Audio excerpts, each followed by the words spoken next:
Isa hong pinagpalang araw po, hapon sa bawat isa sa atin. Dito naman po tayo sa ating Bible study. So yung pinag-aaralan po natin ngayon, ay ako po pala si Ate Ruth. Ayan, so ang pinag-aaralan po natin ngayon ay tungkol sa 7 example of heart trust. So napag-aralan natin since Monday yung naituro po nila Pastora Yen, nila Pastora Joy. Ayan, sabi po dito sa number 1, sabi niya, paano napakita ni Abraham yung pagtitiwala niya sa Diyos, no? Sa pamamagitan ng paghahanap ng asawa para sa kanyang anak. Ano po? So, andun po yung buong tiwala ng Diyos, ni Abraham sa Diyos na makakahanap ng born again din, no? Ng believer din na asawa para sa kanyang anak. Ayan, sabi nga niya, I know He will. Diba?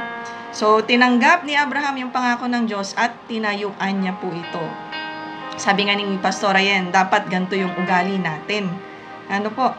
Ngayon po, sabi niya dito, kailangan yung buong tiwala mo. Pagdating sa love life, talagang ibibigay mo kay Lord. May mga time kasi, may mga karanasan kasi na minsan uma-attend pa ng ibang church. No, nagpupunta pa ng ibang church kasi ang gustong gawin naghahunting ng love life. At hindi naman natutuloy. Bakit?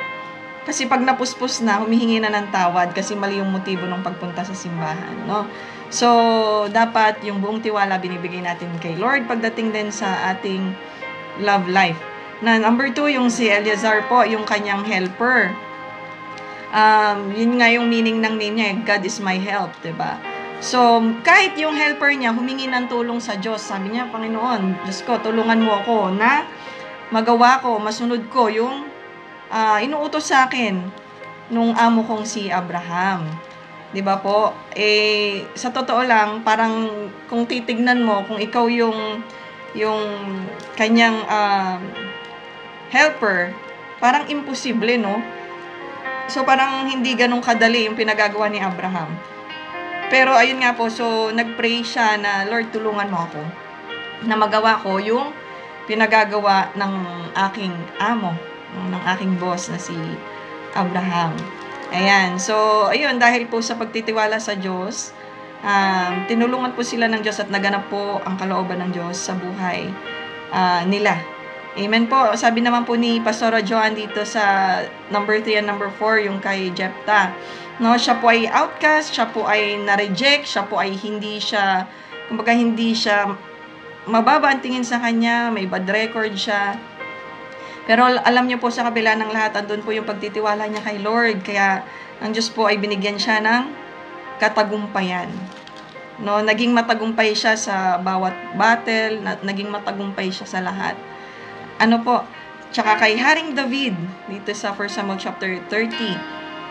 Alam nyo po, sa time na to, sobrang balisa na. Sabi nga po ni Pastora Joanna, sobrang balisa na si Haring David. No? Dumarating po tayong lahat sa ganung pagkakataon na may mga dumarating na hindi mo inaasahan, may mga bagay na parang nakaka-overwhelm na.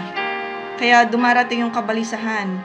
So, nang time po na ito, nang siya po ay sobrang balisa na si Haring David, sumangguni po siya kay Lord. No, sumangguni po siya kay Lord at nagtiwala po siya kay Lord. Maaring may mga negatibong bagay tayong nakikita sa paligid natin, pero ang Diyos po natin ay laging positibo, no? Lagi siyang positive, no? Si Lord po ay pinagtagumpay si Haring David sa kanyang mga laban. At patuloy na sa pagtitiwala ni Haring David, kasi nakubkob nga po yung nasamsam yung mga nila property, ganyan. So, na-restore po yung mga nawala sa kanya dahil sa pagtitiwala niya kay Lord. Amen po. Sabi nga po ni Pastora Joan, ang Diyos ang pinaka-dependable, reliable, and trustworthy. Amen? Ayun. So, dito po sa number 5 and number 6, si Asa.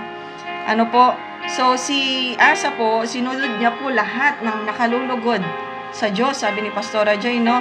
Pinaunlad po siya ng Panginoon, pinaangat ng antas ng kanyang pamumuhay.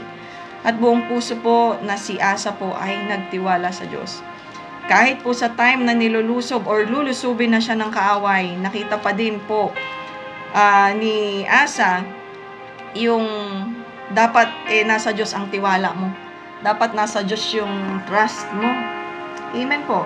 Ngayon hindi siya tumingin dun sa dami ng kaaway, kundi nagpuri po siya. Nagpuri po siya at umasa sa Diyos po niya. At at the end of the day, yung nangyari sa laban, ipinanalo po ng Diyos ang battle niya, ang laban niya. Amen po. Sabi nga po ni Pastora, ang tiwala daw ay nabubuo kung ikaw ay may relasyon sa Kanya, sa Diyos. Diba? Ang hirap namang magtiwala kung hindi mo siya kilala, di po ba? So, maganda po sa ating mga Kristiyano na mas lalo nating ma-maintain yung relasyon na yan natin sa Panginoon. Amen po, para patuloy na makita natin ang pagkilos ng Diyos sa ating buhay. Pagdating po dito kay King Hezekiah, ganon din po, lubos na nagtiwala si King Hezekiah sa ating Diyos. Nung may banta po na natanggap si King Hezekiah sa paglusob ng kaaway, nanalangin po siya sa Panginoon. At sabi po ni Pastora Joy, ang panalangin ay sign na ikaw ay nagtitiwala sa Diyos kasi humihingi ka ng tulong. Diba? Kasi hindi ka naman hihingi ng tulong kung hindi ka nagtitiwala. Amen po ba? So, ang pananalangin po ay sign ng pagtitiwala sa Diyos na kaya niyang iayos ang mga magugulong sitwasyon. Amen po. So, ano po nangyari? Nagpadala ang Diyos ng anghel para puksain po yung mga kalaban niya. Kung mapapansin po natin dito mga kapatid, makikita mo yung puro magulo yung senaryo, no? Parang laging kay Abraham, kay Elazar, love life Pero dito sa mga kasunod na topic natin is parang kaguluhan, no? Na-exercise po kasi mga kapatid yung pagtitiwala natin sa Diyos. Every time na dumadaan tayo sa mga sitwasyon ng buhay natin, na-exercise yung pagtitiwala natin sa Kanya. Amen po. So yung topic po is yung tiwala. Sabi niya, 7 example of heart trust. Amen po, yung trust, yung word na trust. Alam niyo po pala sa Bible, hindi lang, like for example, yung love. Sa English kasi, love is napakalawak, no? In general. Pero kasi, pag sa Bible po yan, na original text na binasa or sinulat, may sinasabing agape, may sinasabing filial, may sinasabing eros. Like, Peter, do you agape me? Yes, Lord, I phileo you. Diba? So, may specific na word na ginagamit dun sa original language. So, sa salitang trust din po, ganun din po, sa ngayon, ewan ko, syempre, pag-aaralan pa natin, may nakikita na akong 7 na iba't ibang klaseng trust. Pag-aaralan lang natin dadaanan lang natin yung mga ilang peraso. Maybe 3, 3 or 2. Ngayon, ito po ano ba yung mga meaning? Dito po, pwede nyo po itong i-google, yung H982. Batak. Parang batak, no? Pero batak. So, ang ibig po sabihin nito is to be secure and without fear. Parang itong yung isang man na, parang imaginein mo, may isang lalaki na meron siyang hawak na tungkod, na nakapatong lang yung kamay niya sa tungkod, nakatanaw sa paligid na parang relax na relax lang. Yun po yung kanyang example, no? Yung parang wala siyang agam-agam, no? Jeremiah chapter 17 verse 7, blessed is the man that trusts in the Lord, that batak in the Lord, and whose hope the Lord is. Amen. So dito po sa Psalms 91:2, sabi niya, this I declare of the Lord, He alone is my refuge, my place of safety. He is my God, and I batak Him. Sabi niya gano'n, and I'm trusting Him. No? Parang ganito po ito yung bang, kung nasan man kayo nakaupo ngayon, kinumit nyo yung mga katawan nyo, yung mga buhay nyo, yung buong tiwala nyo, na yung upuan na yan ay hindi ka babagsak. Yun yung meaning ng batak. Yung kinumit mo na lahat.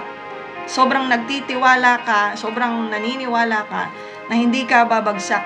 Nilagay mo, you're putting your trust on that chair. No, binibigay mo na yung tiwala mo diyan sa upuan na yan na hindi yan babagsak. Kahit kahit pa 70 kilos ka. No, yun yung paniniwala mo na binigay mo na yung batak mo dyan sa upuan na yan at naniniwala kang hindi ka babagsak. Sobrang chill ka lang, sobrang relax ka lang. Yun po yung ibig pong sabihin ng klase ng pagtitiwala dito sa H982, no, yung batak na tinatawag. Pero kung babasahin natin yan sa ating Bible, ang nakalagay po dyan is trust, no. Ngayon sabi niya dito sa pagdating, kung babasahin natin yung Psalms 91, di ba, verse 2 yung binasa natin. Pag lumaktaw ka naman po sa verse 4, sabi niya dito, He shall cover thee with His feathers, and under His wings shall thou trust, or kasaw. Sabi niya gano'n, yung, ang pwede mong i-google dito yung H2620. So, same sila ng salita sa English na trust, pero kung i-research mo siya, i-google natin, makikita mo na may pagkakaiba. Yung isa, ang sinasabi niya is batak, yung isa is kasaw, sabi niya. So, ano ba yung tinutukoy dito? Sabi niya, He shall cover thee with His feathers, and under His wings shall thou kasa, His truth shall be thy shield and buckler. So, ano bang meaning ng kasa? Ito po ay to seek refuge, flee for protection, or to take shelter in. So, kung yung nauna, yung batak, ang ibig sabihin ng batak is, you are committing, no, yung trust mo, yung tiwala ka dyan sa inuupuan mo. You're committing your trust dyan sa tinatayuan mo, dyan sa hinihigaan mo. You're committing your trust. Binibigay mo yung tiwala mo dyan. Ito naman pong sa verse 4, yung kasaw is, ito po ay yung you are seeking, no? Pag nagpe-pray ka, you are seeking for refuge, no? Flee for protection, to take shelter in. Ito yung ang example po nito, ito yung yung nakakita na po ba tayo ng inahin na na yung may baby siya, may chick, no? May mga kapapanganak. Yung outstretched wing, dun katatago sa loob niya. Yun po yung meaning nung kasaw. Ngayon, na-try ko na po yan nung bata ho ako, meron po akong hinahabol ng mga sisiw, no? Hindi ko naman kasi alam na ganun pala yung nanay na manok, na pag kinuha mo pala yung sisiw niya, sasabungin ka po niya, no? So, puro yung mukha ko nun, duguan po, pinagtanggol niya yung mga anak niya. Hindi ako nakalapit sa mga anak niya. Bakit? Yung mga anak po niya, tinago niya po sa ilalim ng kanyang pakpak. So, ito po yung isang trust na tinutukoy dito sa Bible, yung kasa.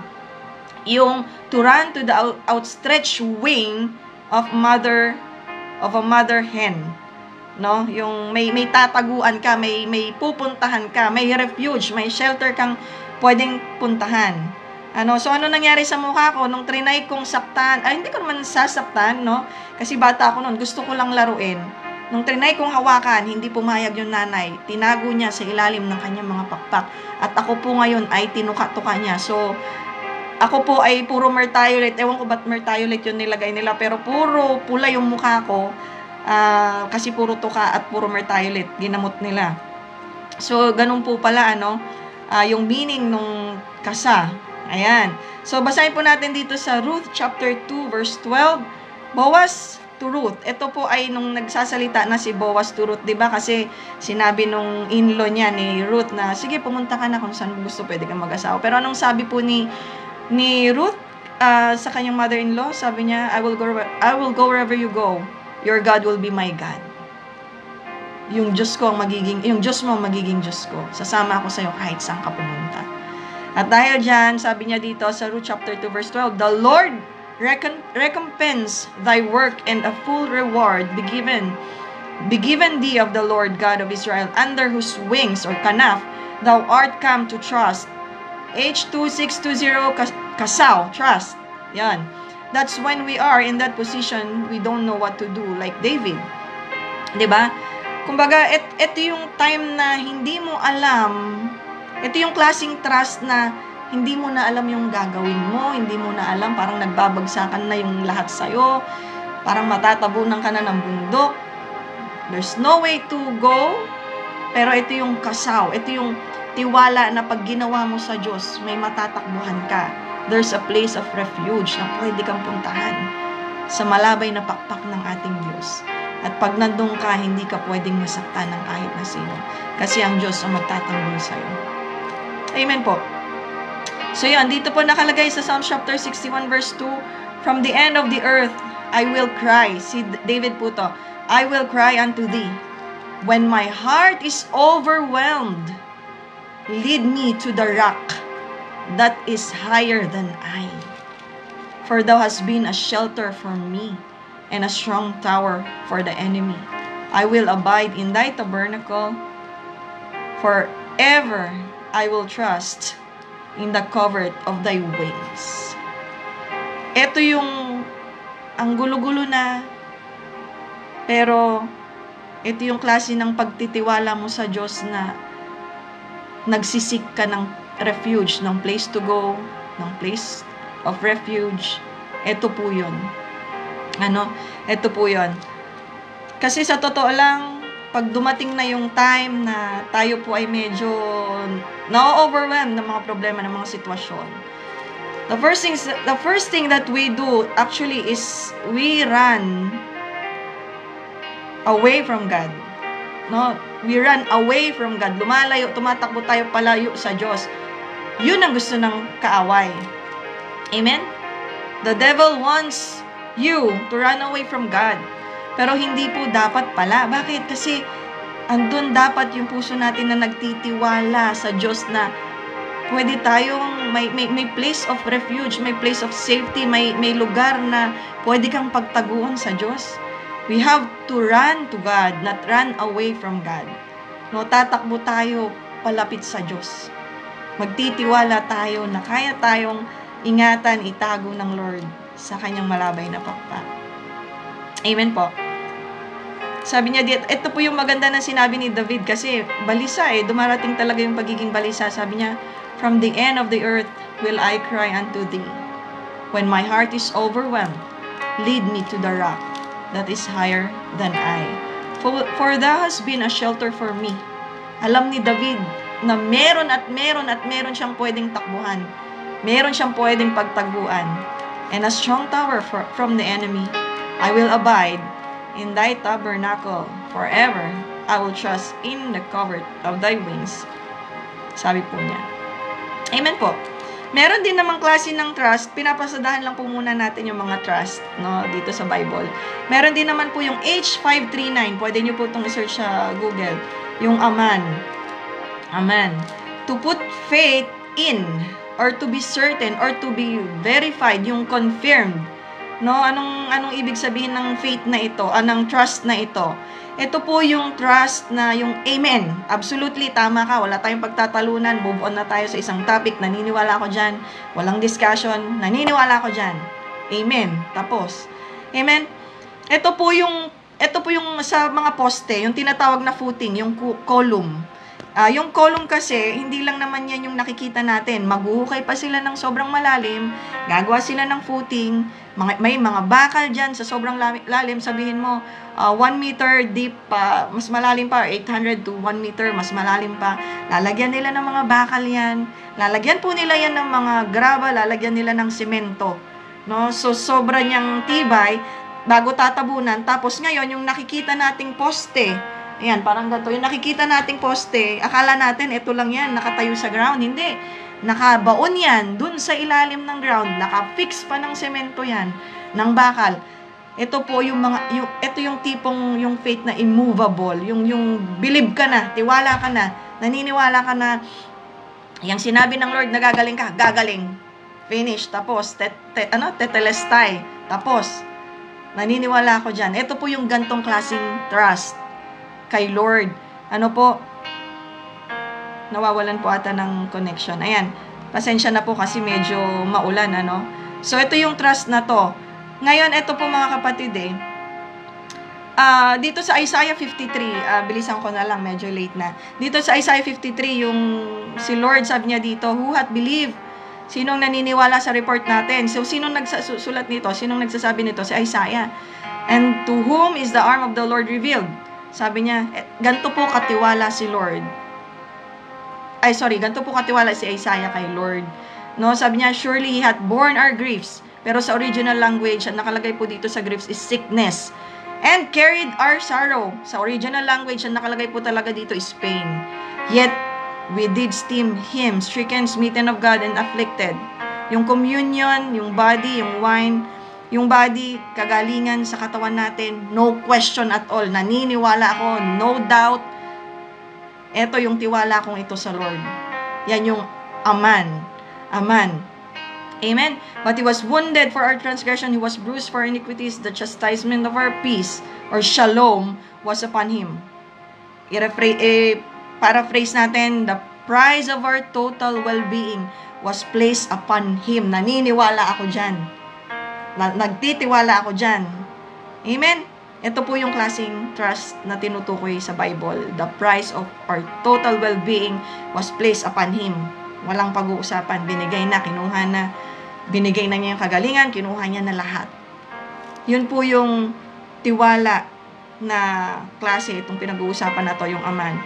At sa mga latay niya, tayo ay nagsigaling na. So, sure na sure, si Isaiah, sure na sure siya sa mga sinasabi niya, sobra siyang naniniwala sa Diyos niya. Amen. So, marami pa akong klase ng trust. So, ito lang po muna. Punta po tayo kay Nehemiah. No, si Nehemiah po ay hindi po siya isang pari, hindi rin po siya propeta, pero andun yung burden sa kanya. No, may isang taong nagbalita sa kanya na yung mga kababayan niya ay hindi na maganda yung nangyayari, at yung wall po kasi yung protection pag may pumapasok na kalaban. Sabi niya ganon, nung nagbalita sa kanya na wala na yung wall, ganyan, nagkaroon si Nehemiah talaga ng burden, naawa siya. So, wala kasi si Nehemiah dun sa kanyang bansa kasi pinasako po ng Diyos ang Israel, ang Jerusalem, kasi nga ho, sa pagsuway. So, nandun po siya ngayon sa Persia, pero makikita mo pa rin ang favor ng Lord sa buhay ni Nehemiah. Kasi siya po ay cupbearer ng hari. Hindi ka basta-basta magtitiwala, di ba? Ang hari, hindi basta-basta magtitiwala, pero nakuha niya ang favor ng hari dahil sa Diyos. Nandun ang favor ng Diyos sa kanya, sinasamahan siya. At nung napansin ng hari na parang malungkot si Nehemiah, sabi niya habang nagsaserve siya, bakit ka malungkot? Ikwento niya sa hari, humingi pa siya ng tulong at ang hari ay tinulungan siya. Ano po nangyari bago yon? Ito po, basahin natin kung paano siya nanalangin sa Panginoon. Sa chapter 1 verse 4, sabi niya, nang marinig ko iyon, umupo ako at umiyak ng ilang araw akong nagdadalamhati. Nag-ayuno, so nag-pray siya. Sabi nga ulit ng pastor natin, ang panalangin ay sign na ikaw ay nagtitiwala sa Diyos. Sabi niya, nanalangin ako, umiyak ako, umupo ako. Sabi niya, ilang araw niya po itong ginawa sa presensya ng Diyos ng kalangitan. Sinabi ko, Panginoon, Diyos ng kalangitan, makapangyarihan po kayo, kamangha-mangha. Sabi niya, tinupad niyo ang inyong kasunduan ng may pag-ibig sa mga umiibig sa inyo, tumutupad sa inyong mga utos. Akong lingkod niyo ay nananalangin araw-gabi para sa bayan ng Israel, na inyong mga lingkod, pakinggan nyo at tugunin ang dalangin ko. Pinapahayag ko sa inyo mga kasalanan naming Israelita. Sabi niya po, pati mga kasalanan ko at ang aking mga ninuno. Lubha pong napakasama ng ginawa namin sa inyo. Makikita mo dito ang pagpapakumbaba ni Nehemiah at yung sinasama niya yung sarili niya sa kabuuan ng bansang Israel sa paghingi ng tawad sa Diyos. Sabi niya, if my people will humble themselves, sabi niya, ay darating ang tulong ng Diyos. So, yun po ang ginagawa ni Nehemiah. Humingi siya ng tulong sa Lord. Naniniwala siya na ang Diyos ay tutugon sa kanya para tulungan ang bayan niya. Amen po ba?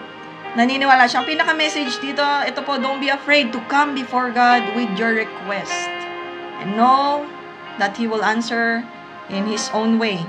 But that He is capable of everything you could imagine. Capable ang Diyos sa lahat ng bagay na hindi mo kayang ma-imagine, no, yung kaya niyang gawin. So, ano po nangyari? In 52 days, nagawa po yung binibuild nilang wall. So, while building the wall, in between that, merong mga commotion, may nananakot sa kanya, may mga banta sa kanya, pero hindi. Sabi niya, magtitiwala ako sa Diyos, matatapos to. Andun po ang pagtitiwala niya sa Panginoon. Ano po, na matatapos ang bagay na ito na sinimulan niya. Amen po. Matthew chapter 9 verse 29, then touch he their eyes, saying, according to your faith, be it unto you. Ayaw natin ng mga religious experience lang eh. Gusto natin yung experience na talagang napagkakatiwalaan ng Diyos. So every time na dumadaan ka sa problema, mas natetest mo si Lord, hindi test na mas nakikita mo ang pagkilos ng Diyos. Na makikita mo na ang Diyos talaga ay talagang pwedeng pagkatiwalaan. Amen po. Jeremiah chapter 17 verse 8, they will be like a tree, yung mga taong nagtitiwala sa Diyos. They will be like a tree planted by the water that sends out its roots by the stream. It does not fear when it comes. Maring marami kang pinagdadaanan, ikaw na ang may pasan ng daigdig, pero as long as ikaw ay nakatayo dun sa rock na hindi namumove, hanggat ikaw ay nakatanim, sabi niya, they will be like tree like planted in the water. Ikaw ay nandun sa kanyang presensya, ikaw ay nandun sa kanyang kalooban, nandun yung pagtitiwala mo sa Diyos.